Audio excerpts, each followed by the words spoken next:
raw material costs go up, so the profitability actually come off a bit, but stabilize at the current level. What I want to show you and the takeaway from this slide is that US corporates will be able to sustain decent profitability, even though sales may come down a bit. Okay? And this is the health score of US corporates. Their return on equity rising, which means their profitability increase. Debt ratio falling, which means their debt, they have been repaying their debt. Okay? So they reduce the debt in their balance sheet, which is healthy. And at the same time, interest coverage rising. It means that their capability of paying interest or servicing interest has improved. Okay? So US corporates are healthy. Okay, before I go into Europe, US overall, slow growth. If you want to invest in growth, US may not be a country that you want to look at. Okay? But we believe that it will be able to avoid a recession if there is no sudden negative shock. If suddenly there's a negative shock, then it's a different story. And US corporate seems to be doing quite well. So if the valuation is cheap enough, and the current valuation is already very cheap, it's close to 10 times price to earnings ratio. So if it's cheap, then there's still people that want to consider US as an investment target. Okay? Everything have a price when the price is cheap. Now, when we talk about Europe actually have a more problem than US. US as a country, they are more proactive. They can come up with ideas, solution faster, as well as they are more united. Whereas Europe, because the whole Eurozone, you have 17 countries. You have some that have very poor, some that are highly indebted, some that have a lot of people with high saving rates. The other countries may be countries that actually borrow a lot of money. So you have different political agenda also within the different countries in Eurozone. So therefore, it's more difficult for Eurozone to come up with something fast enough or proactive enough. Okay? Their policies are much slower than US because of the different culture, different country involved. And this is the total debt. If you look at the GDP, it's a blue color, and the red color is the total debt. You find that most of them are highly indebted. Most of the European countries are highly indebted. And the one that have problem are mainly these Greece, Ireland, Portugal. If there is no contagion effect, if you're not worried about contagion effect or domino effect of one default, then the whole European Union can allow Greece to default. Okay? But unfortunately, because of domino effect or contagion effect, the fear spread over to the other country as well, you cannot allow Greece to default.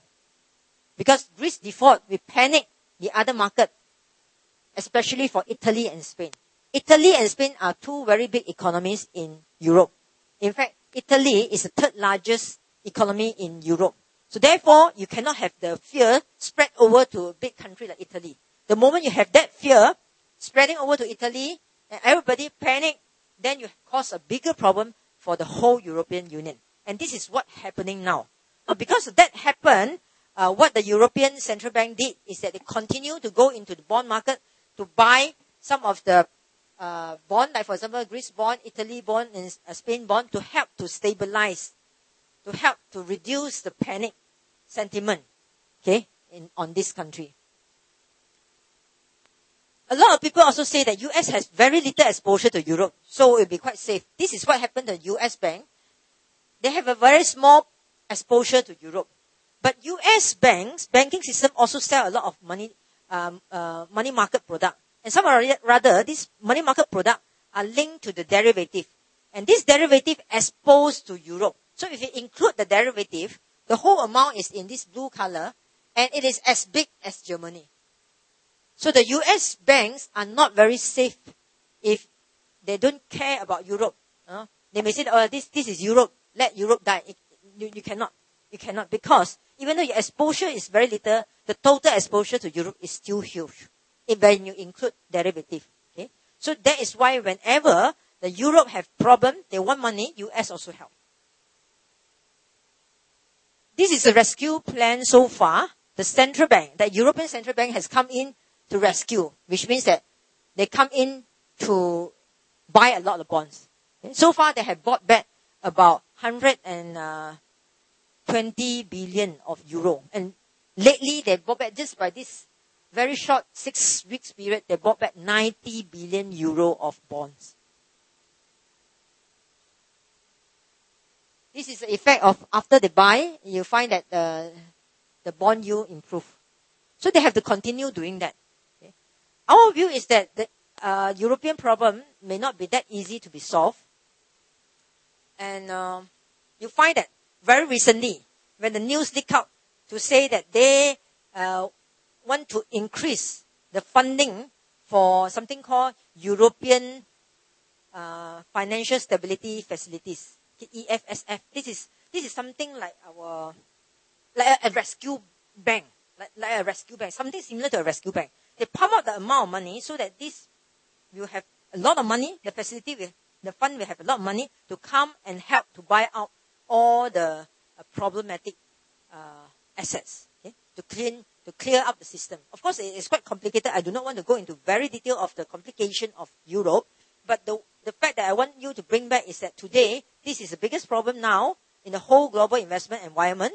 People are very worried about Europe. But because of the worry on Europe, okay, it has caused the market to collapse. Market has collapsed a lot. Therefore, we see a lot of potential. Now, I want to show you all the potential and opportunities. The part of Asia here, Asia is still doing very well. Asia, yes, we will have some slowdown in economy because US slow down, Europe slow down. Therefore, our exports to this part of the world slow down. But yet, even with that slowdown, we are not talking about a recession scenario here in Asia.